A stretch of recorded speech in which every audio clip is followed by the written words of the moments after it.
Madame, monsieur, bonjour. Ravi de vous retrouver. Green, White, Checkered, le talk audio et vidéo, bien évidemment, consacré à l'actu du sport auto.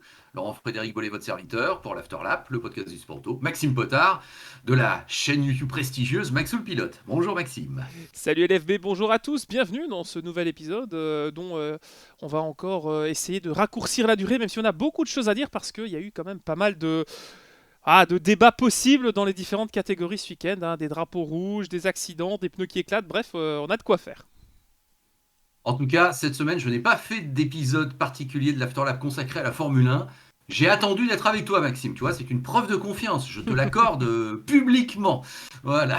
Donc, nous allons parler de ce Grand Prix d'Azerbaïdjan et de son final qui a été effectivement assez haut en Explosif. couleur. Ensemble, voilà. Tout à fait. On va parler WRC, on va parler 24 heures de Nürburgring, WTCR, la petite page Supercars, le résultat de l'ELMS. Oui, il y aura de quoi dire, mais c'est vrai que ça va être une grosse page F1 aujourd'hui. Je te propose de commencer tout de suite, Maxime, hein, avec la page Green. On baisse le drapeau vert.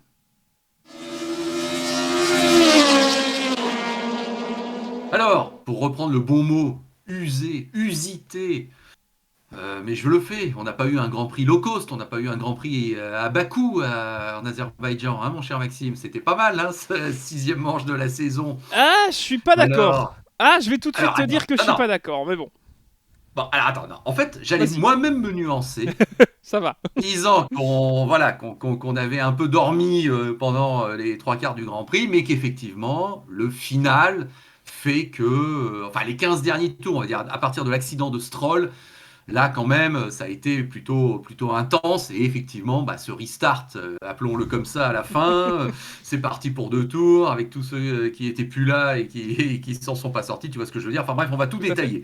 Mais le fait est que si je t'avais demandé la semaine dernière, puisqu'on s'était déjà retrouvé, si tu pariais pour un podium Pérez, Vettel, Gasly, je pense que tu l'aurais pas dit spontanément, n'est-ce pas? Non, les paris sportifs sont à la mode ces dernières années, mais non, j'aurais quand même pas mis mon PEL là-dessus. Oui, course surprenante, et la surprise a commencé dès le samedi, finalement, avec la pole de Leclerc, qui nous confirme que Ferrari fonctionne bien sur les circuits urbains. Même eux n'étaient pas très motivés, mais c'est vrai que ce résultat, personnellement, je le trouve surprenant. Maintenant, voilà, comme tu le sais, je suis un petit peu derrière Max Verstappen. J'ai été plutôt surpris de la gestion de Michael Masi, donc le directeur de course. C'est pas la première fois qu'on évoque ce changement depuis le décès de Charlie Whiting, cette prise, on va dire, d'intérim qui dure finalement, puisqu'il est toujours là en tant que directeur de course. Fallait-il relancer la course? C'est sans doute là le gros débat. Personnellement, même si on a eu un final explosif très intéressant, je maintiens que non, il n'y avait pas à relancer la course pour l'équité de chacun. Certes, Hamilton aurait pris les points, les 18 points de la deuxième place, mais heureusement que Perez n'a pas perdu sa victoire, car j'estime que ça aurait été un vol en toute neutralité. Ça a permis à certains derrière de se refaire. On voit Alonso qui remonte sixième, voilà.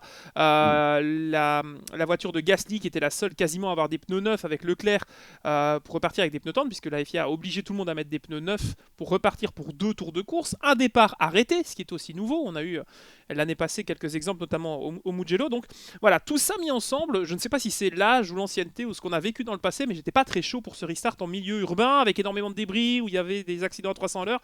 Voilà, j'étais pas très chaud pour ça. Certes, le final est explosif.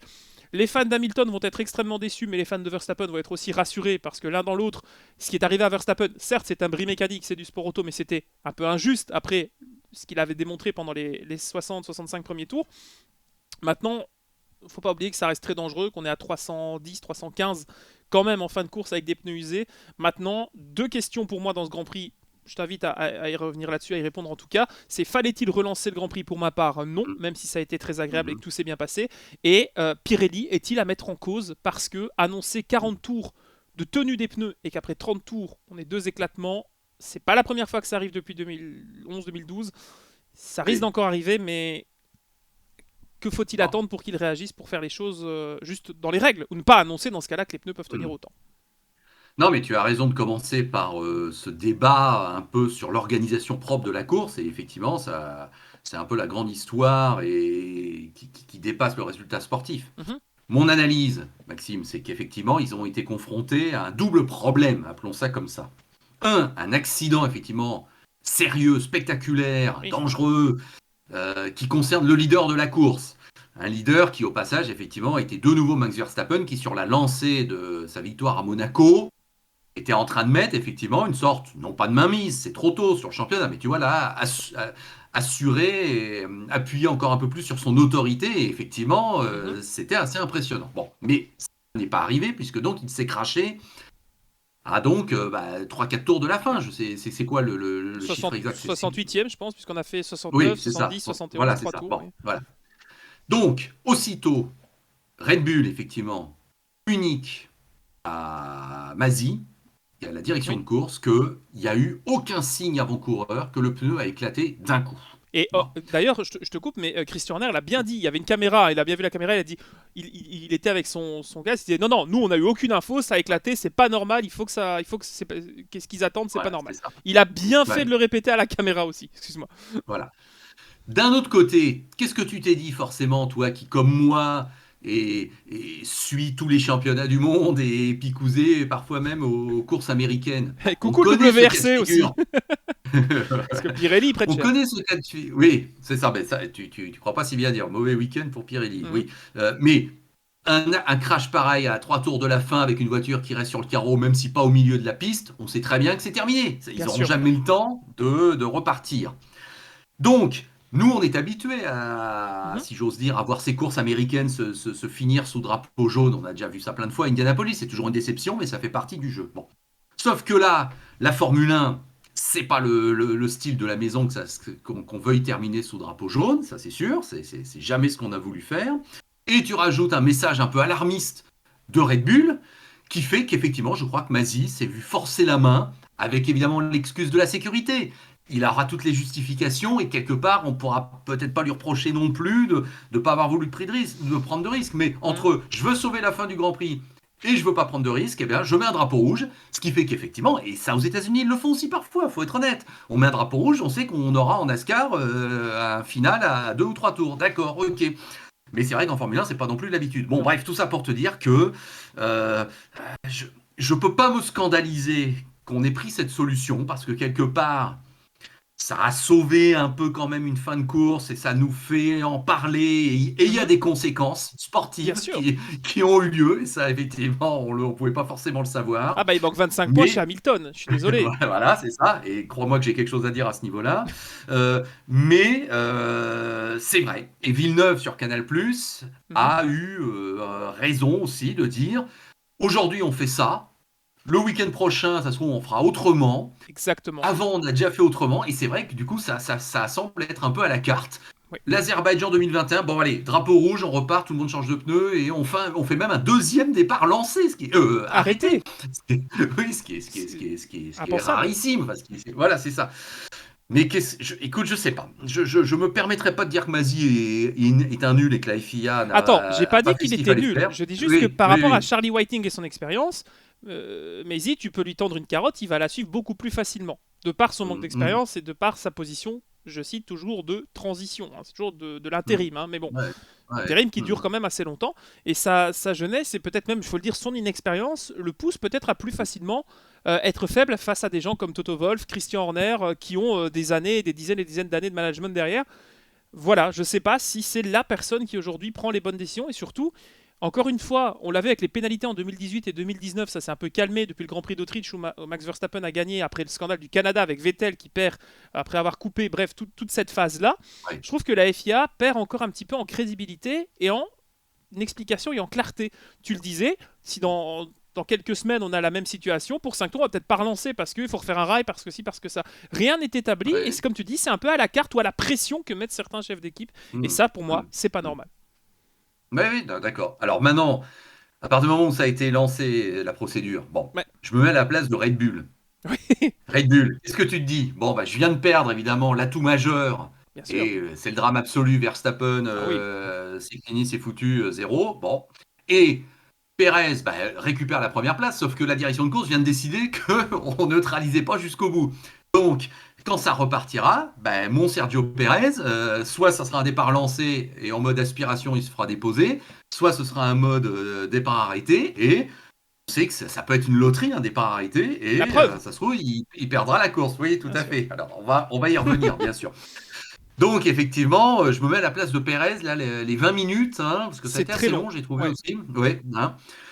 Oh là là, ça a dû être quand même un peu gamberge, ça a dû être un petit peu parce que un Vettel derrière, un Gasly derrière, bien sûr, peut-être qu'ils espéraient encore pouvoir gagner, mais c'était déjà un résultat exceptionnel pour eux, tu vois ce Ah que je veux mais dire? Il y avait, quoi qu'il arrive, c'était exceptionnel. Et ce qui m'a moi aussi marqué, c'est ce moment où Toto Wolff vient voir, vient voir Pierre Gasly et lui dit vas-y cool, l'air de dire presque on a une voiture qui t'attend si tu fais bien quoi. Mais ça m'a choqué. On sait que ce soir il y a Gwen Lagru qui, enfin au moment où on enregistre en tout cas cette émission, qui va passer chez Hmm. Julien Febro sur Twitch. On sait que Mercedes et Pierre Gasly ça a l'air de se mettre en place. On sait que George Russell attend sa place. Moi je me dis là Pierre il y a des cartes en main hein, chez AlphaTauri et chez Pierre Hmm. Gasly, donc fallait pas se louper. Encore une fois, moi, comme j'expliquais sur Twitter, Pierre, pour moi, c'est un peu un renard des surfaces au football, tu vois. Il va être dans le dos du joueur, il va être au deuxième poteau, là où on l'attend pas, et il va mettre en pleine lucarne. Et pour l'instant, Pierre, il a cette baraka, comme on dit, cette réussite. Et tant mieux pour lui, parce que c'est un pilote que j'apprécie beaucoup, tant par sa personnalité que par son talent. Mais qui n'était pas content de voir Vettel, qui a été hué il y a quelques années par sa domination, revenir aux avant-postes. Premier podium d'Aston Martin, ça a été aussi la première fois qu'une Ouais, Aston, à la régulière, menait un Grand Prix en Formule 1, plutôt dans la course, puisqu'il s'est arrêté plus tard. Donc quoi qu'il arrive, quiconque gagnait, c'est horrible à dire, mais à part Hamilton, si tout le monde gagnait, ouais, tout le monde allait être satisfait de ce résultat. Par contre, si c'est Hamilton ça. avait gagné la course, ça aurait pu passer pour un scandale. Mais moi, j'ai tout de suite eu très peur. Alors, je ne lis pas l'avenir, mais en suivant juste la course, j'ai eu cette déduction. Je ne sais pas ce que tu en penses, mais on sait que depuis le début du week-end, Mercedes a 5 ou 6 tours pour mettre les pneus en température. Là, il n'y en avait que 3. Hmm. Hmm. Hamilton a commis une erreur au moment du départ. C'est ce qui a causé sa Bon, perte. maintenant, on le sait. Maintenant, on le sait. Sur le Il moment, l'a avoué. évidemment, Deux choses aussi qui ont changé par rapport à Monaco, où c'est plus la faute de l'équipe qui a mal géré la stratégie, là c'est lui qui a merdé et il l'assume. Pour un grand Hmm. champion comme lui, c'est pas toujours le cas, hein. On gagne ensemble, mais quand on Hmm. perd ensemble, c'est souvent la faute de Mercedes.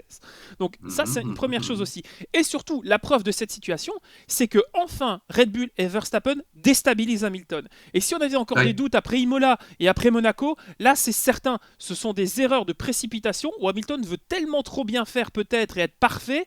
Et bien, c'est Senna qui se plante à Monaco en 88. À force de vouloir trop bien faire et d'être au-dessus, eh ben, il perd les pédales. Et ça, c'est le moment qu'espérait créer Red Bull, et là ils y sont.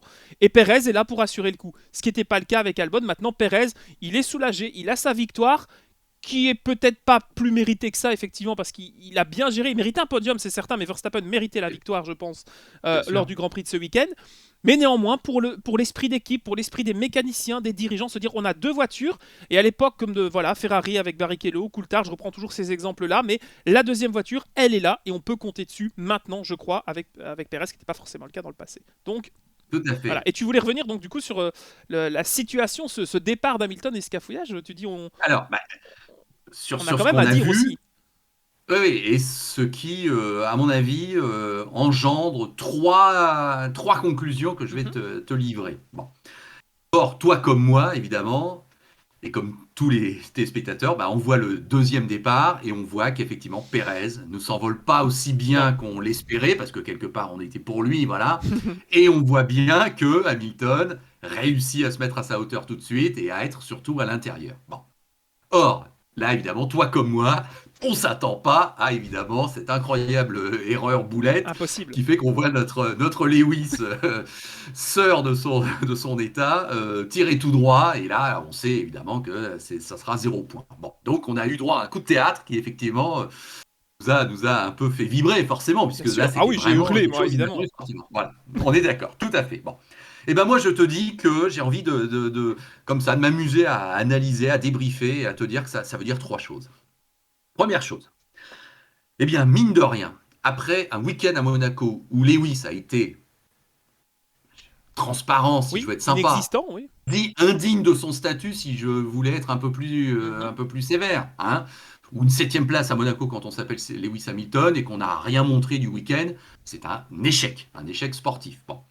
Et ben après une vraie défaite là, clairement montrée et clairement vue à la face du monde à Monaco, Lewis repart à la faute. Bon, eh bien moi je te dis, et c'est globalement ce que tu as dit, je te rejoins, c'est effectivement le signe que une vraie menace existe, qu'une certaine rivalité commence à devenir de plus en plus intense et de plus en plus nerveusement être en train d'essayer d'être dominé par Mercedes et par Lewis Hamilton, Mhm.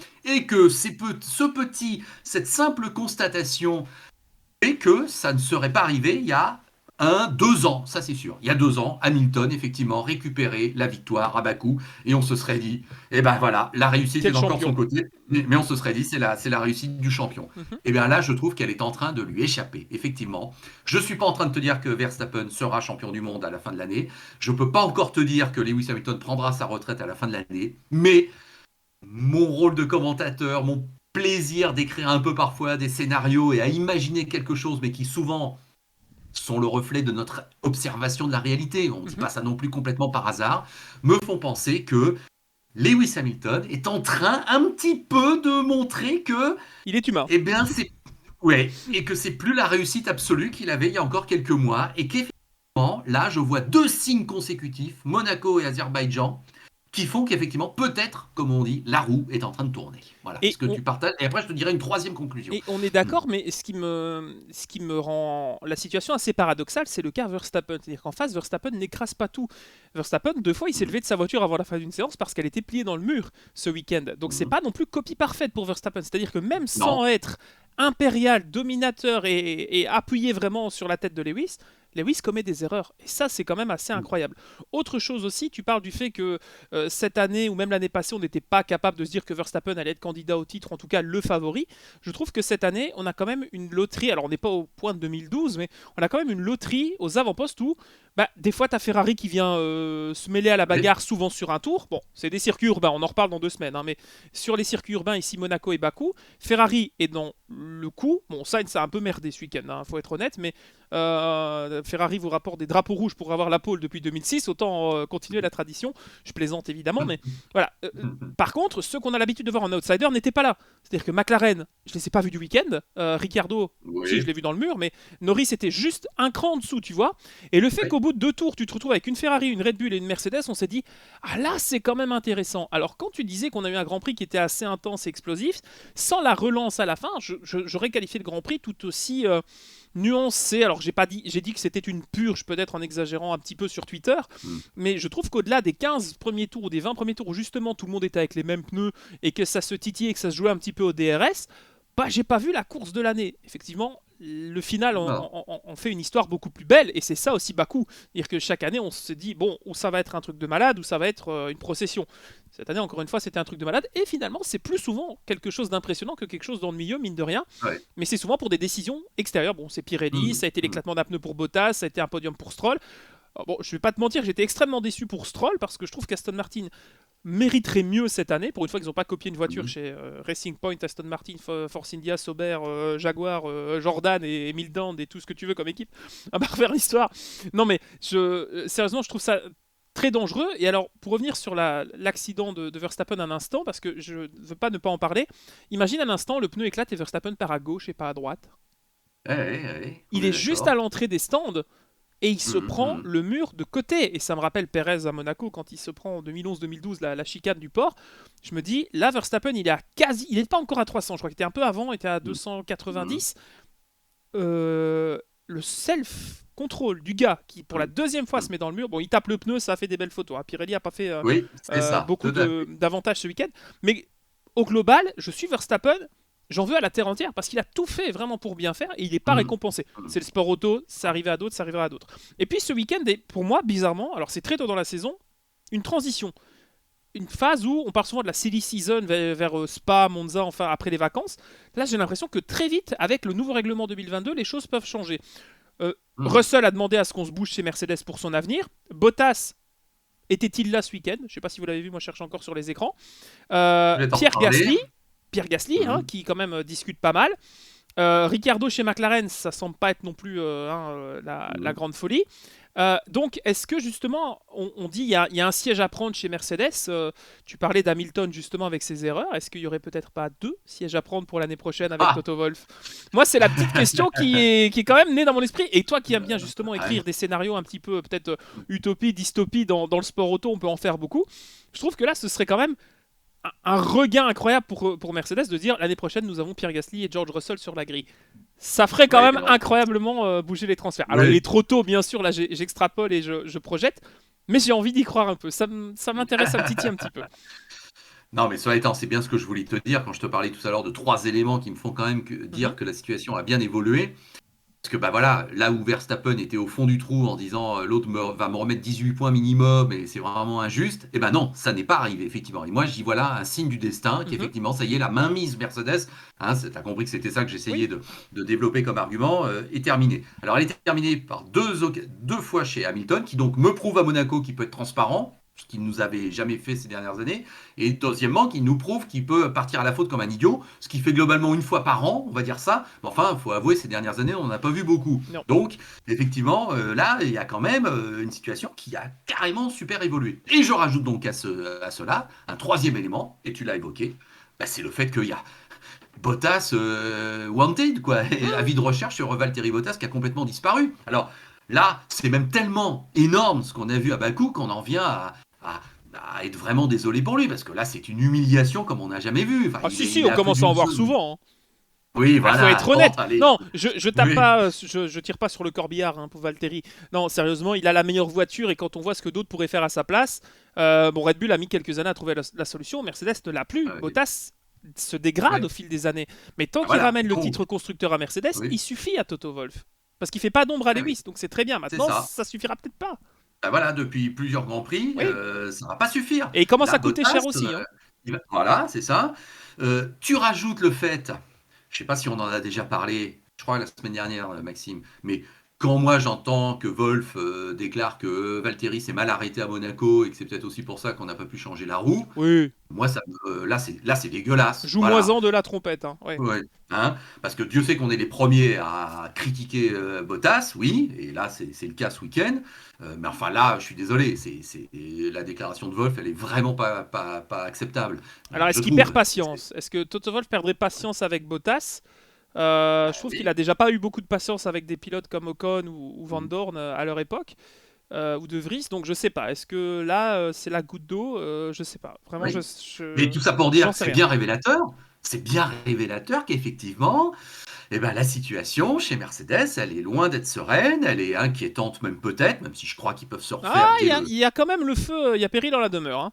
Je pense Bah que oui, là, ils n'ont pas donc été aussi. N'oublie pas, le dernier résultat des deux Mercedes classés en dehors des points, c'est au Grand Prix des 2018. États-Unis 2000. Non, non, Autriche 2018. Autriche classé. Ouais. Non, ah, non, excuse-moi, non. La Alors, dernière fois qu'on n'avait pas vu les Mercedes dans les points, ça oui, c'était en Autriche, en oui, dehors oui. des Mais points, les c'est deux Autriche voitures qui 2018. terminent et qui ne sont pas dans les points, mais les deux voitures à l'arrivée, il faut remonter en 2013 au Grand Prix des États-Unis. Ah, d'accord. Ok. C'est voilà, c'est Ouais. jamais arrivé de l'ère hybride. C'est la seule fois en Autriche où effectivement Ouais. il y a eu des soucis D'accord, avec oui, tu veux dire sans l'abandon, abandon. sans abandon. Voilà, Ouais, c'est ça. classé mais au-delà des points. Donc Ouais. voilà, ils sont en train de perdre pied et c'est le début de la fin. On espère pour eux que non, parce que moi j'ai pas de favoritisme Non, ou de mais volonté de nuire. Mais rappelons-nous de Ferrari il y a 3 ans, hein. C'est parti ouais, comme ouais. ça, hein. Mais là, il y a des éléments inquiétants. Mhm.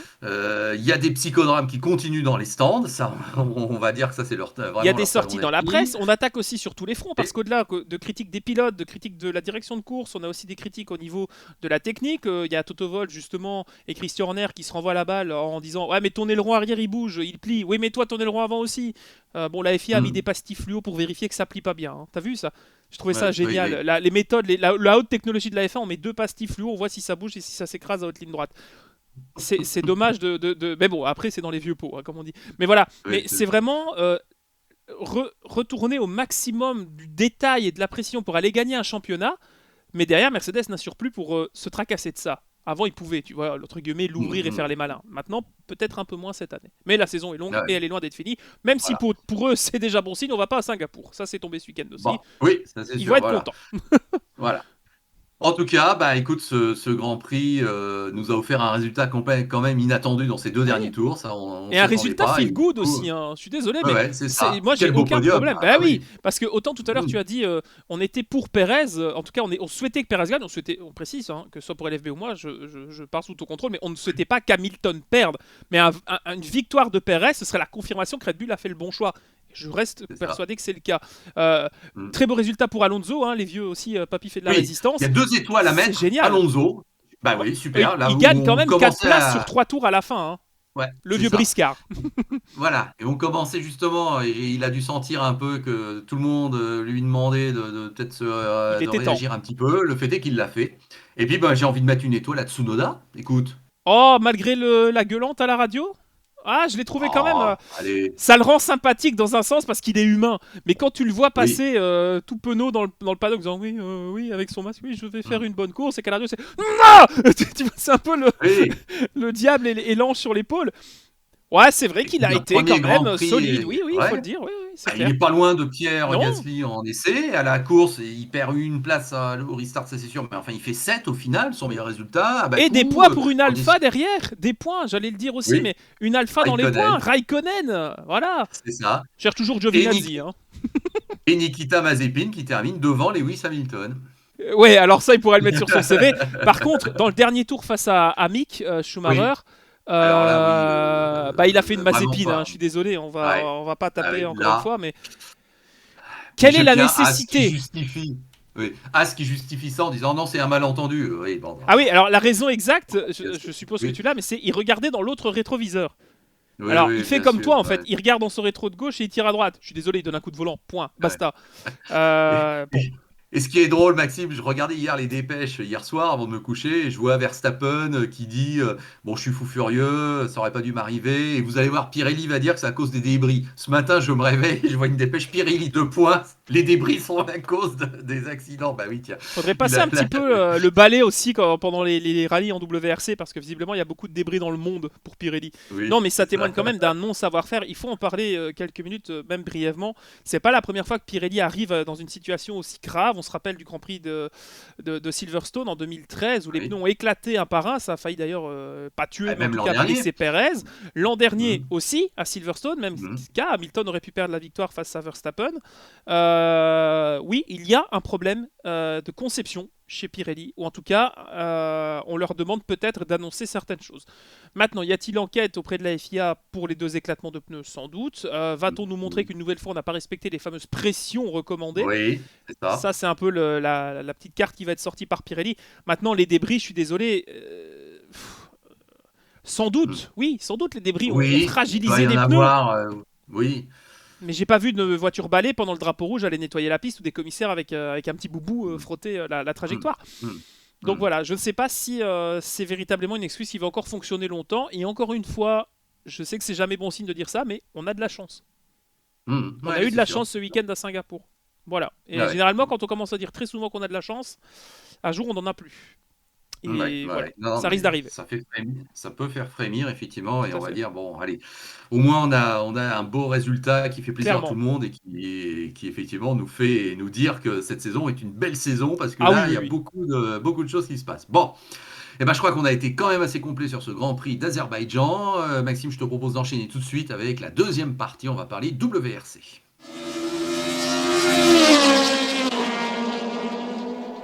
Le rallye d'Italie-Sardaigne. Eh bien, c'était la cinquième manche du championnat WRC sur les 12 au programme. J'ai suivi ça en détail, tu peux me croire, et j'en ai Mhm. même fait un épisode complet de l'Afterlab cette semaine avec Guillaume Lafay, mon consultant WRC, où je vous propose encore 3 quarts d'heure d'analyse complète sur le WRC. Donc écoute, je vais essayer de pas trop me répéter. Mhm. Le fait est que, en simple constatation, bah, on constate quoi? Que Sébastien Ogier, 3 victoires en 5 rallyes cette année, et un véritable exploit. Il a gagné en ouvrant la piste le Oui. vendredi, quoi.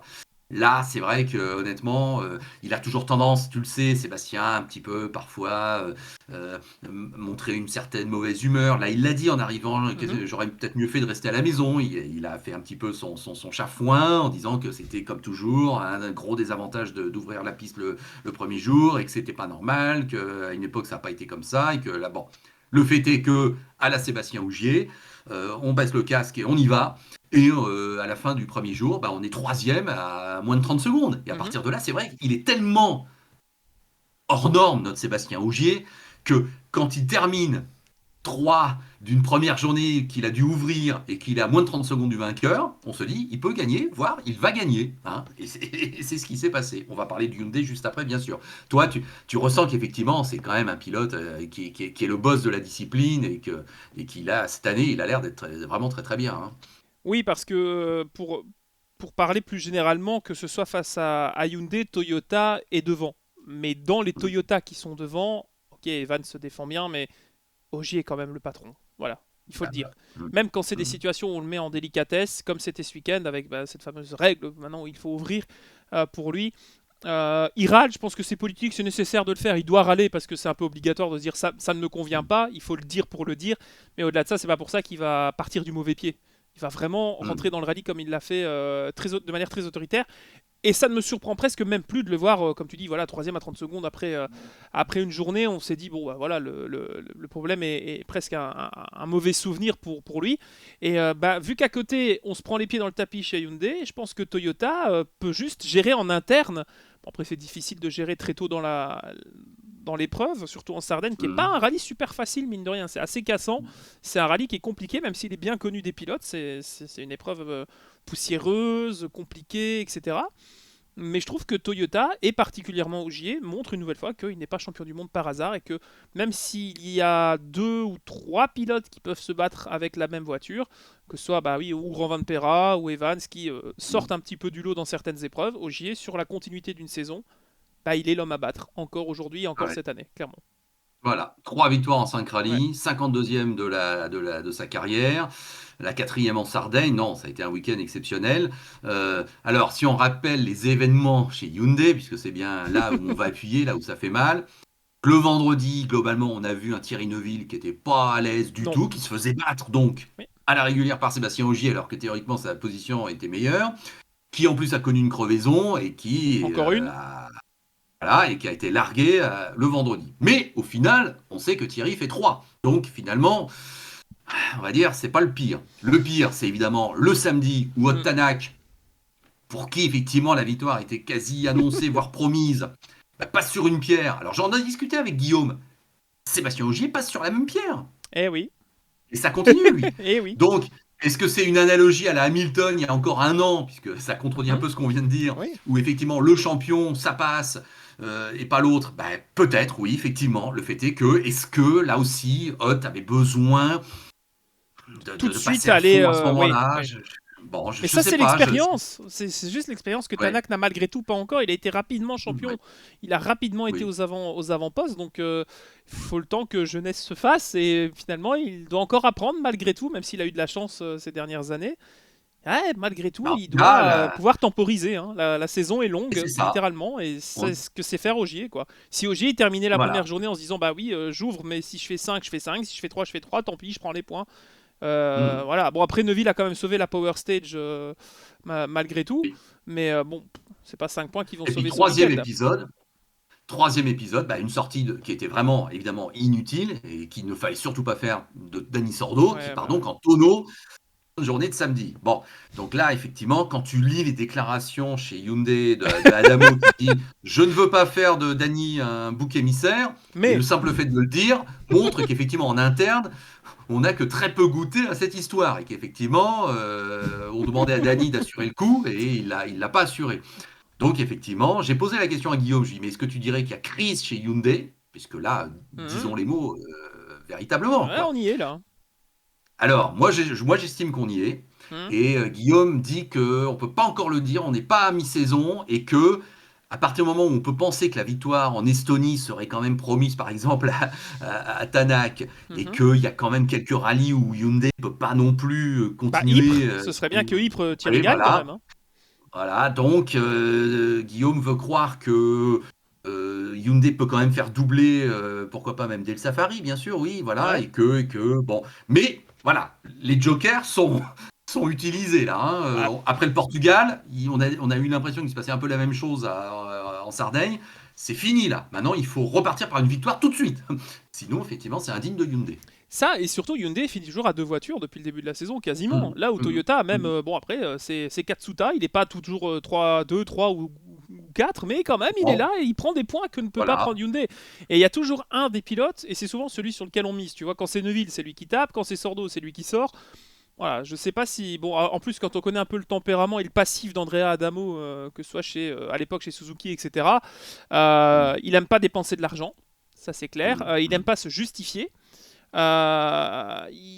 Il est dans une situation où justement tout l'accable et il peut accabler aussi tout le monde. C'est-à-dire qu'à un moment donné, il en a voulu à Gilles Soul, c'est Hyundai qui a voulu finalement que Nicolas Gilles Soul s'appelait avec Thierry Neuville.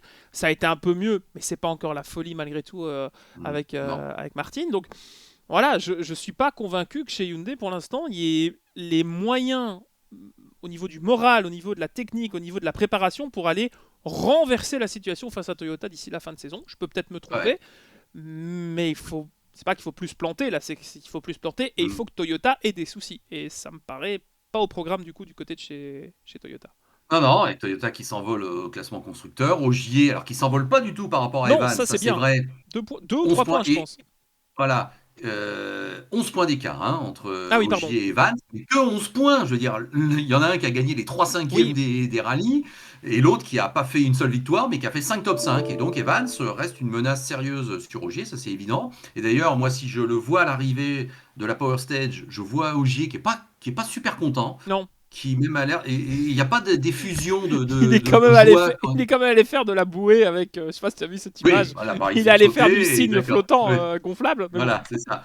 Mais la joie à l'arrivée de la Power Stage, on Oui, ne peut pas dire qu'elle soit délirante. non, c'est Même quand clair. il monte sur le toit, c'est limite. Alors j'ai posé la question à Guillaume et Guillaume me dit, mais c'est parce qu'il n'est pas content de sa Power Stage. Il fait que Oui. 4. Il voulait marquer des points supplémentaires par rapport à... parce qu'il est dans les temps. Et après le gate, tu sais, il y a le franchissement du gate. C'est là Mhm. qu'il perd 5 secondes.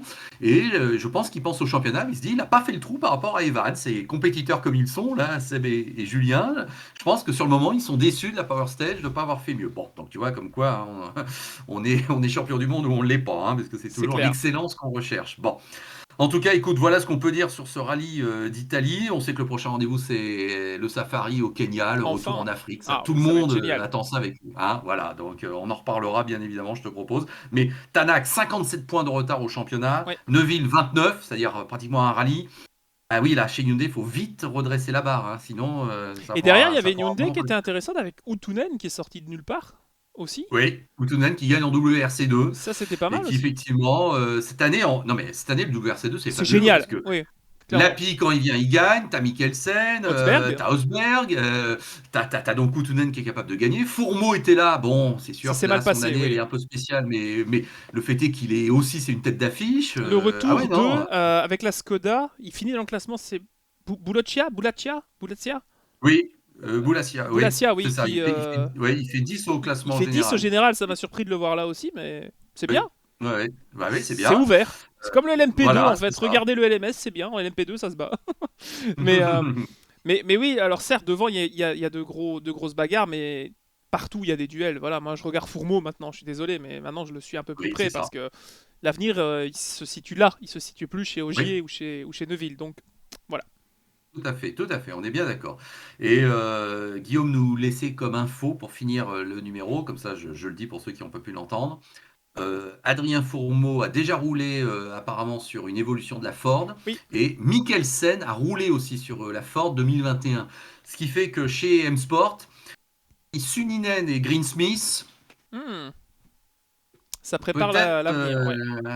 Ouais, voilà, c'est ça. Bon, allez, fin de la parenthèse. On va sortir le drapeau à damier car ça va être la troisième partie de l'émission Checkered.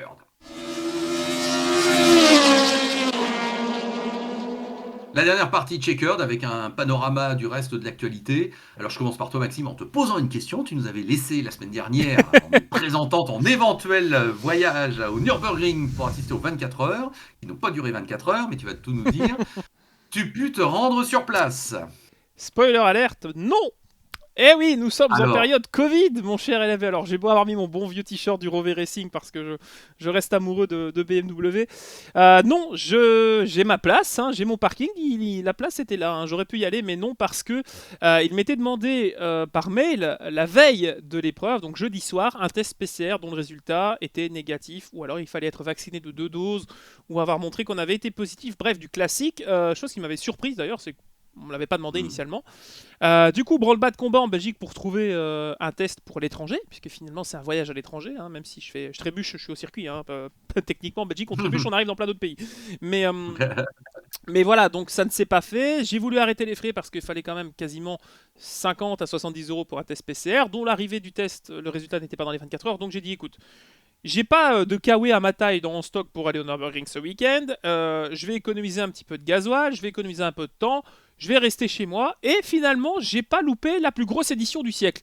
Donc, quand j'aurai mes ouais, 2 doses, je vous garantis que j'irai aux 24 heures de Spa. Si pas, je forcerai l'entrée, je n'en peux plus. Mais en tout cas, les 24 heures d'1 heure, j'ai passé mon tour cette année. Un peu déçu, évidemment. J'aurais bien voulu vous montrer comment ça se passe, vous filmer peut-être même tout ça, mais bon, ça s'est pas fait. Bon, Et c'est que partie remise, on va dire. voilà, avec ces 24 heures, écoute, je vais pas être méchant sur une épreuve qui est fabuleuse et légendaire, mais enfin, chaque année, j'ai l'impression que, de toute façon, entre les pluies, les brouillards, La neige. les drapeaux rouges, oui, c'est toujours perturbé ces 24 heures de Nürburgring, c'est incroyable. Mais c'est pas attendu parce que c'est une période de l'année où généralement il fait bon vivre, que ce soit en Belgique ou en Allemagne. Certes, on n'a pas la température de la Côte d'Azur, mais c'est vrai que ces dernières années, on n'a pas fait bonne pioche au niveau de la météo, que ce soit comme tu l'as dit, tempête, neige, pluie, vent, et bien le brouillard, puisqu'on a eu un bon brouillard de février cette nuit enfin la nuit des 24 heures, qui a arrêté la course. Ce qui je trouve était la bonne décision, ce qui n'était pas l'avis de tout le monde. J'y reviendrai après parce que je vais te poser une question à ce sujet-là. Oui, une épreuve qui a été amputée, mais évidemment, on va pas aller faire rouler une Dacia Sandero, une Opel Manta qui a 40 ans, avec des GT3 qui roulent à 320, 330 dans certaines sections à Flugplatz, etc. Pour aller se tuer, on va parler franchement. Hein. Oui, On oui, n'a pas eu de oui, gros accidents. Il y a toujours des accidents impressionnants ce week-end au Nürburgring. On a eu un petit peu peur parce qu'il y a eu quand même, Brunier, il y a eu une Porsche qui est sortie de la piste qui a été violemment accidenté, le pilote est aux soins intensifs, mais pas de pronostic vital engagé, ça va mieux. oui. Mais globalement, chaque année, il y a non pas un drame, mais on se fait très peur. Raison pour laquelle, d'ailleurs, tu le sais, la FIA ne couvre pas, ne supporte pas cette discipline, le VLN, le championnat qui se dispute qu'au Nürburgring, puisque pour y être allé plusieurs fois, quand tu te retrouves avec 3 GT3, 2 GT4 et une petite TCR dans un garage avec 6 voitures, 6 équipes qui se mélangent, tu te dis qu'on fait le refueling limite avec parce qu'on vend des cigarettes dans le paddock, c'est l'Allemagne. Hein. Tu sais que parfois les règles sont un peu différentes selon les pays, mais tu te dis que c'est un peu baba cool hippie, mais on le vit bien, tu vois. On sait que c'est dangereux, mais c'est pas grave, ça va aller, tu vois. Donc oui, cette épreuve est particulière. Elle marque aussi une période de la saison où on a le regroupement de beaucoup de pilotes de GT, de tourisme qui se rassemblent là, puisqu'on a près de 120, 130 voitures qui prennent part. À une époque, on en a eu jusqu'à 180. Et toutes les catégories sont divisées. Alors, je ne vais pas vous faire un compte-rendu entier des catégories, je vais vous parler du classement général, bien sûr. Mais sur l'épreuve, ce qui a surtout attiré l'attention, c'est le fait qu'on ait donc eu ce drapeau rouge qui a été opéré pendant une partie de la nuit. On a un instant cru qu'on allait repartir au petit matin. Et finalement, la direction de course ne s'est pas réveillée avant 10h du matin et on est reparti vers 11h40. Tour de formation Oui. à 11h20, puisque bon, le circuit est plutôt long. Mais on a quand même récupéré une course avec un total de 59 tours, ce qui est impensable, mais c'est rien du tout hein, sur une épreuve du Rien. Nürburgring.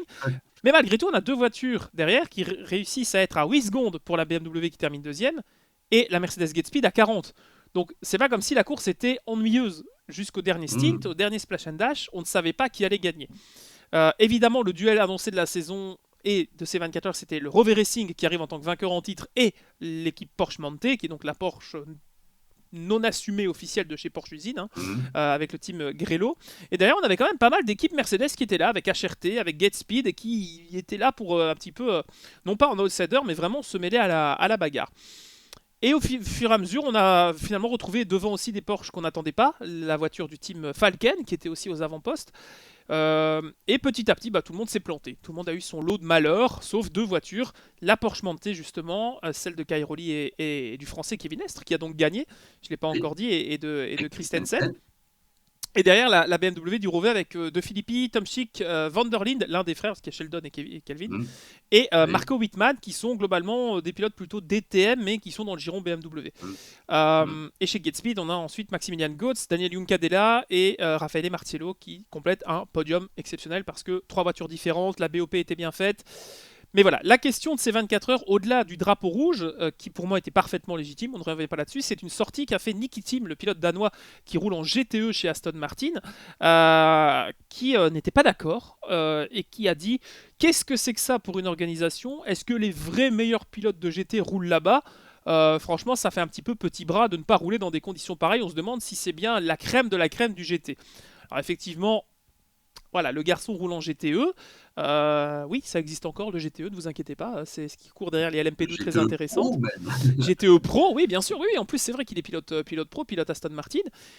Moi, j'ai pas compris cette sortie et ce taunt gratuit de la part de... Bon, c'est un peu typique du personnage, hein, Niki Tim, on sait que... Voilà. Il est Mais un peu grande gueule. est-ce que pour toi, c'est quelque chose qui te choque, cet arrêt de course pour du brouillard ? Parce que véritablement, la nuit, on ne voit rien. C'est un mur blanc, clairement. Oui.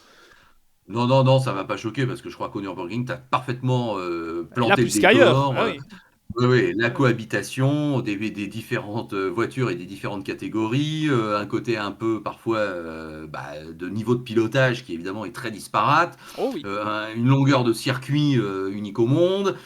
Une nuit, c'est toujours quand même délicat de conduire la nuit. Non, non, là, je peux vraiment que jouer le rôle de quelqu'un qui défend une option un peu de sécurité absolue. Oui, ça, c'est sûr. Non, non, oui, là, Niki Team, oui, je savais pas. Hein, là, tu Non, m'en non. parles. Bon, je vois une déclaration un peu en mode posture, Voilà. façon grande gueule. Oui, bon, ok. Par contre, Bon, quand. j'aime bien Niki Team, il est marrant, il dénote un peu. Ah Effectivement, il a toujours ouais, l'air oui. allumé, on va dire ça comme ça. Bon, Ouais. Oui, il a l'air maintenant, là, allumé. Maintenant, oui. c'est vrai qu'à Francorchamps, il pleuvait, comme on dit chez moi, Mm, assez haut, c'est-à-dire qu'il pleuvait des seaux d'eau. mm, Il pleuvait énormément quand son père a fait 7 ou 8 tonneaux avec sa Mini en Mini Trophy en 2005.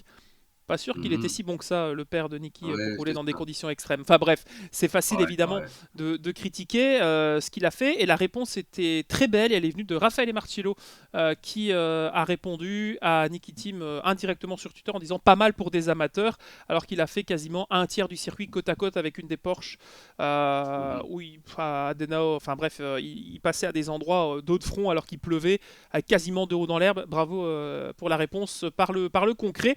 Donc finalement une édition assez pauvre, assez terne évidemment, que ce soit par la météo, que ce soit par les résultats. Petite mention tout de même donc à Kevin Extre qui encore une fois gagne une grande épreuve. Il impose Mhm. Porsche, l'équipe Mante. Il avait déjà fait quelque chose d'exceptionnel au 24 heures de Francorchamps il y a 2 ans avec GPX, quand il avait aussi imposé sous la pluie la Porsche aux couleurs Golf, tu te rappelles sans doute, qui était Mhm. un dernier relais exceptionnel. Nick Tandy avait fait la même chose l'année dernière aussi sous la pluie avec une Porsche. Et finalement cette Porsche, eh bien, elle évolue plutôt bien, cette nouvelle GTR Evolution, GT3 Evolution. Donc, eh bien, il y a match et l'année prochaine, le match changera puisque eh bien, BMW a présenté ce week-end officiellement sa M4 GT3 qui remplacera une BMW M6 qui a eu beaucoup de mal à se lancer mais qui finalement aura réussi à glaner quelques grandes épreuves en GT à travers le monde. Donc voilà, petite mention aussi pour les filles du team Only Girl qui est un team 100% féminin, pilote, mécanicienne, etc. qui avait 2 voitures engagées, une Golf comme chaque année et une Audi GT4 cette année avec notamment la charmante Carrie Schreiner que je suis depuis quelques années maintenant. Mais belle mention à elles qui sont arrivées au bout.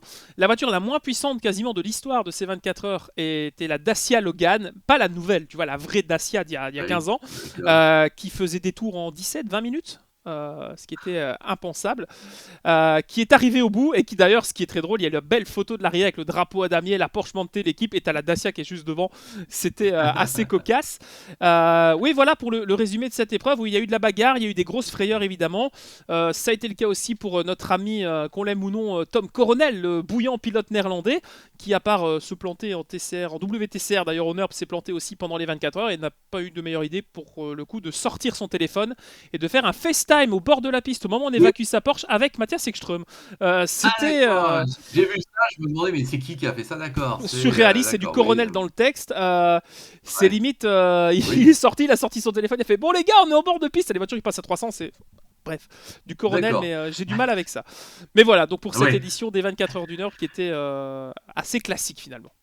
voilà. Alors, je vais te redonner la parole dans quelques instants pour le WTCR. Je voudrais juste Oui, faire une petite parenthèse, parce qu'on est en mode endurance finalement. oui, Le LMS, oui, les 4 heures du Castellet. Donc le WRT, une équipe que oui. tu dois bien suivre aussi, hein, Oui. puisqu'évidemment elle est T'as belge. bien dit Mais que je là, dois non, suivre, mais pas que j'aime bien. T'as raison. voilà, c'est ça. La précision Donc est pas de troisième importante. victoire consécutive. Non. Le WRT battu par le G-Drive Racing avec un Roman Rusinov qui renaît de ses cendres. Mais enfin bon, je dis ça, c'est un peu gratuit parce Ça faisait qu'il longtemps hein, a qu'il avait toujours. plus non plus. Ouais. Et bon, donc belle victoire du G-Drive Racing. Les deux United, toujours là, pas sur la première marche, mais United fait 2 et 3. Et donc le Duquesne Racing Oui, Team qui prend une belle quatrième place avec mon ami Tristan Gomandi, tu le sais, bien sûr. collaborateur de l'Afterlab. Donc ça me fait plaisir de voir que Tristan a été chercher une belle quatrième place. Et tu avais appris que Jean-Éric Vergne était venu faire une pige Oui. au sein de l'équipe IDEC Racing, avec IDEC Sport, je veux dire, avec Paul Louchatin et Paul Lafargue. Donc, effectivement, une pige assez inattendue, mais ils Pourquoi n'ont pas pas. été récompensés. Hein. Je Non, crois non, non, qu'ils non. font 6 ou 9, je sais plus. Enfin, ils font. Non, non, ils font 9, tu vois. Donc, Ouais, mais je c'est suis en loin train de malgré regarder. tout. Et donc, Mais bon. Ah ouais. Alors, l'équipage vainqueur, Russinov, De Vries, ça on le savait, mais c'est vrai qu'on en parlait avant de démarrer l'émission. Oui. Colapinto, un jeune Argentin là, qui effectivement donc aura déjà dans son palmarès une belle victoire en ELMS. Bravo à lui. À Pilote que je surveiller, il est très jeune. pilote que je ne Ouais, connaissais ni d'Ève ni ah, d'Adam, hein, vraiment une tout à découverte. fait. Petite mention, tant que tu parles de l'ELMS, vite fait à notre collègue Anthony Drevet qui a commenté formidablement ce week-end. C'était un très très grand plaisir de l'écouter.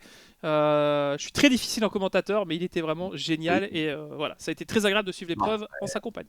tout à fait. On le salue bien bas, Anthony, qui est un vrai ami, ça c'est sûr. Je vois que l'heure avance, Maxime. Tu as Oui, 2 minutes, pas plus, pour me dire ce qui s'est passé en WTCR au Nürburgring. Voilà, rien, mission, merci de nous avoir challenge. suivis. Allons Bon, bon, c'est non, vrai. non, non, non, il faut quand même parler des Français. Alors, je prends ma petite gruge, évidemment, parce que oui, j'ai suivi les courses, mais je ne veux pas dire trop de bêtises. On en avait parlé à l'époque du TCR, lors de l'épisode précédent, où il y avait eu pas mal de changements d'équipes, d'associations avec Sébastien Loeb, etc., qui est passé maintenant Sébastien Loeb Racing chez Hyundai, etc.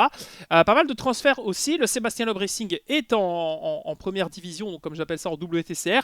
Deux courses en ouverture des 24 heures du Nürburgring sur le grand circuit, 3 tours, hein, évidemment, hein, c'est des courses sprint, mais c'est comme Hmm. ça. Bon, l'enfer continue, je ne peux pas m'empêcher de parler de nos amis de Come To You Racing, en tout cas mes collègues, mes partenaires, mes compatriotes, avec Nathanaël Berton qui est revenu cette année et qui termine le classement, on va parler du classement général, 9ème ce week-end. Ça ne va pas pour les nouvelles Audi RS3, c'est très compliqué.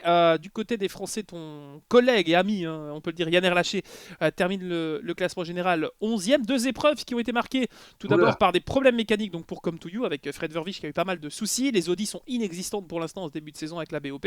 Devant, eh bien, il n'y en a que pour les Honda Civic du team Olinkel. Alors il y a deux teams, il y a Olinkel Allemagne et Olinkel Motorsport, Deutschland et Motorsport, c'est deux équipes bien distinctes, donc c'est important tout de même. Euh, et le team Henschler de Franz Henschler avec Luca Henschler, le fils, qui roule, qui a Oui. été impressionnant. Au niveau des vainqueurs, bah, c'est un revenant qui s'impose dans la première course avec bien Jean-Carl Vernet qui roulait pour le team Mulsanne avec les petites Alpha Giulia qui n'étaient pas exceptionnelles il y a encore quelques mois. Eh bien, il revient et il revient bien. Deuxième course, eh bien, c'est Thiago Montero qui vient aussi faire la surprise, le pilote portugais qui n'était pas forcément attendu, mais qui continue à bien fonctionner avec Honda et avec Olinkel. Donc franchement, bravo à Thiago, le plus parisien des pilotes portugais. Nestor Girolami qui termine troisième du classement ce week-end. Mikel Ascona était très impressionnant aussi, même s'il a été pris dans quelques accrochages. Le jeune pilote espagnol a aussi été impressionnant tout le week-end. Retour aussi de Rob Huff, le pilote britannique, champion du monde il y a quasiment 10 ans, Oui. qui avait quitté la scène internationale pour aller rouler en Suède, en STCC. Là, il est revenu avec le team Zango, hein, tu sais, le team hongrois qui a engagé plus ou moins des jeunes pilotes hongrois. Et ouais, il a eu quand même pas mal de chance avec la nouvelle Cupra. Il s'en est bien sorti et donc devant le classement général et donc le suivant. Maintenant, on a Jean-Carl Vernet qui est en tête du championnat avec 39 points sur la Hyundai du Team Loeb. Devant les deux Olinkel, celle de Thiago Montero et celle de Nestor Girolami qui a été très constant tout le week-end. D'autres Français, évidemment, Yvan Muller. On ne peut pas ne pas parler Oui. d'Yvan, l'un des vétérans, mais un des patrons du championnat. Il termine juste derrière avec Urrutia. Ils sont à égalité à 29 points. Urrutia qui est toujours là, malgré quand même pas mal de carbone l'année dernière. Mais bon, il faut vendre des voitures en Argentine, visiblement, pour le constructeur chinois Link Co. Au classement junior, c'est Luca Henschler qui est en tête, devant le Belge Gilles Magnus, puisqu'il y a un classement totalement indépendant pour le junior et les indépendants. Il y a deux trophées qui sont bien distincts. Donc là, ça va pour Gilles Magnus, un autre pilote belge du team Come To You. Et voilà, pour le classement des constructeurs, eh bien, c'est le team Henschler qui est en tête Mais donc, devant Olinkel. oui. Donc la défense du titre de Yann Erlaché commence pas terrible alors. Ça commence pas C'est ça que. terrible, mais il n'a pas eu Hmm. beaucoup de chance parce qu'il a été pas mal bousculé au moment du départ. Norbert Michelis également, qui a été piégé dans la chicane Hmm. Castrol au départ, il est parti en tête à queue en percutant justement Yann. Donc ça s'est mal goupillé pour ces deux-là. Donc peut-être que cette année, après c'est vraiment pas significatif parce que la prochaine épreuve est à Villarreal au Portugal. C'est un circuit urbain qui est quand même assez récent dans l'histoire du championnat. Donc on a un championnat pour l'instant à 8 épreuves, pardon. Il faudra vraiment attendre la mi-saison pour voir vraiment ce que vaudra la BOP, ce que vaudront vraiment les hommes Hmm. forts. Parce que là, vraiment, tu peux pas comparer 3 tours du Nurb pour donner vraiment un classement, une hiérarchie logique. Mais voilà, il y aura peu d'occasions de se montrer. Il y a des points marqués aussi malgré tout pendant les qualifs. Mais il ne faudra pas se louper si on veut être devant. Et pour l'instant, bah, Jean-Claude Vernet est un peu tout seul avec la Hyundai devant. Mais derrière, c'est vrai que Ouais, ce c'est sont ça. les Civics qui font la loi. Et ouais, Yann Erlaché, Yvan Muller ou Routia sont un peu plus loin. Donc wait and see pour l'équipe Sian Linkenko qui Oui. n'est pas forcément aussi dominatrice que l'année précédente. Ce qui fera peut-être du bien aux fans d'ailleurs, puisque ça a été un peu critiqué l'année passée, la BOP qui était beaucoup à l'avantage du constructeur Voilà. chinois. Et ben voilà, prochaine étape, on en reparlera. Ce sera dans 2 semaines ou 3, même non, le 26 et 27 juin, Hmm, à Villarreal, au Portugal. Voilà, chez Thiago Monteiro, d'accord. peut-être une nouvelle victoire. Il aime bien ce circuit, Thiago. Oui. Bon, je t'avais demandé 2 minutes, t'as fait 5 ou 6. Bon, donc c'est pas terrible, Mais hein. le Je te tour est mets plus pas une long au bonne Nord, note. hein, voilà. Oui, voilà, ça doit être pour ça, d'accord. Bon, alors je termine moi en 1 minute, parce que moi je vais tenir mes engagements sur ma petite page Dis que je ne suis Supercar, pas parce un que homme de là, parole. on s'était quitté avec les psychodrames qui continuent sur le Oui, Covid, hein, la semaine dernière, etc. Donc, prochaine meeting, normalement, pas ce week-end-là, mais l'autre, à Eden Valley, à Darwin, avec la quarantaine, enfin la quinzaine avant qui aura été respectée par tout le monde. Bon, très bien. Et puis ensuite, on va théoriquement à Townsville mhm, juillet, mais le Supercars a dit que pour l'instant, c'est pas sûr, donc ils prendront une décision là dans les 10 jours qui viennent. ok. Encore une dizaine de jours avant de prendre la décision. Donc, tu vois, affaire à suivre. Non, la nouvelle de la semaine, c'est juste que une nouvelle génération de supercars qui doit arriver, la fameuse Fameux Gen Chevrolet, 3, comme on oui. dit, bon, avec Camaro et la Mustang. Ça devait être, l'an dernier, on disait que ça serait en 2022. Avec le Covid, bah, ça aurait dû être pratiquement en 2021, il y a quelques années. Ensuite, on a commencé à parler de 2022. Et ces derniers temps, on se demandait si ça aurait lieu. Le Supercars annonce la semaine dernière que la Gen 3 arrivera en milieu d'année 2022. Bon, bah, personne ne comprend. D'accord. Pourquoi démarrer en milieu d'année avec une nouvelle génération de voitures, des nouveaux modèles, alors qu'on pourrait commencer maintenant, bah, on est en mode 2023, quoi. Voilà, on commence au premier meeting en 2023 de manière raisonnable. Mhm. Eh bien non, ils veulent manifestement tellement sauver le process ou le concept d'une nouvelle génération de voitures, avec Holden qui n'est plus là, tu vois, histoire Ouais, que ça ouais. bouge. Donc ils essayent de sauver vraiment une introduction d'une nouvelle génération le plus tôt possible. Et le plus tôt possible, ce serait en milieu d'année. Alors James Courtney a été un des premiers à réagir en disant que c'est ridicule, qu'évidemment c'est injouable, c'est ingérable, et qu'on ne comprend pas pourquoi on ne fixe pas ça maintenant en début d'année C'est pas 2023, fair que play, tout surtout. sera... C'est pas fair play. Comment tu veux développer une Oui, voiture en plein milieu d'une saison ah, au niveau enfin, je sais pas, au niveau des performances et au niveau du reste, ça me paraît. ah oui, oui, Ça me ça ne paraît peut que totalement sauver illogique. Enfin, c'est pas du jamais vu, mais voilà. en plus, il y a que Ah deux ouais, constructeurs, ouais. donc c'est pas comme si c'était très compliqué de leur laisser le Mhm. temps. Repousser à 2023, ça choquera personne. Enfin, Ah oui, voilà, c'est ça. Plutôt que de oh, démarrer comme ça en oui. plein milieu d'année, avec soudainement, on va passer d'un meeting à l'autre Et avec la des nouvelles voiture, la voitures. voiture divise aussi. Hein. Je sais pas ce que t'en penses, mais beaucoup de Mhm. gens disent que ça fait pas très supercars. Oui, Moi, je c'est l'aime une bien, vraie hein, je la trouve évolution. jolie, mais Ça, ça me ouais, ouais, représente pas le supercars dans mon non, esprit. elle est agressive, un Ah peu oui, elle est très jolie, américaine, oui. là où avant on avait un peu des berlines, esprit un peu berline Oui, australien, oui. un peu plus classique, effectivement. Bon, bah écoute, voilà, c'est D'ailleurs, l'affaire de tu la remarqueras, moi semaine. j'ai trouvé ça très sympa. Petit rappel, je sais pas du tout si c'est volontaire, mais l'aileron arrière de la nouvelle Camaro, quand tu regardes les Hmm. supercars des années 2000, c'est exactement la même structure, le même support, la même largeur, le même dessin. Je trouve que c'est un Ah joli ouais, clin d'œil bien. si c'est volontaire, en tout cas de la Ouais, part du règlement. ah ouais. Voilà. Ah ouais, ouais, faudrait que je vois ça, effectivement. T'as sans doute bien vu. Bon, allez, je suis obligé de te laisser, Eh oui, mais vous laissez. je t'assure de mon amitié sincère, mon cher Maxime, même si tu débordes un peu trop, et Eh, je ça, oui, salue je bien sais. bas. Mon diététicien me le dit souvent, ça, donc Mais que veux-tu? non. Et je salue bien bas évidemment tous nos fidèles auditeurs Bien et sûr. spectateurs sur les chaînes YouTube de l'Afterlap ou de Max ou le Pilote. Bah, effectivement, vous êtes toujours quand même fidèles avec un beau noyau dur et on vous remercie beaucoup. En tout cas, moi, c'est mon cas. Bah, Tu moi portes-toi aussi, bien? dit. Et puis, bah, écoute, on se retrouve dans 15 jours. Là, on va reprendre notre Oui, rythme de 2 émissions par mois et voilà, il y aura encore pas mal de choses à dire, c'est évident. bien sûr. Allez, salut à tous, portez-vous bien. Vous nous suivez sur les téléconnectés Samsung, Motor Racing TV, Les mobiles d'autres Huawei. plateformes. Ouais, c'est ça, voilà. Vous Mais nous enfin suivez bon, bref, partout. Suivez-nous, c'est le on se plus important. développe et ça fait plaisir. Voilà. Allez, ciao! Salut!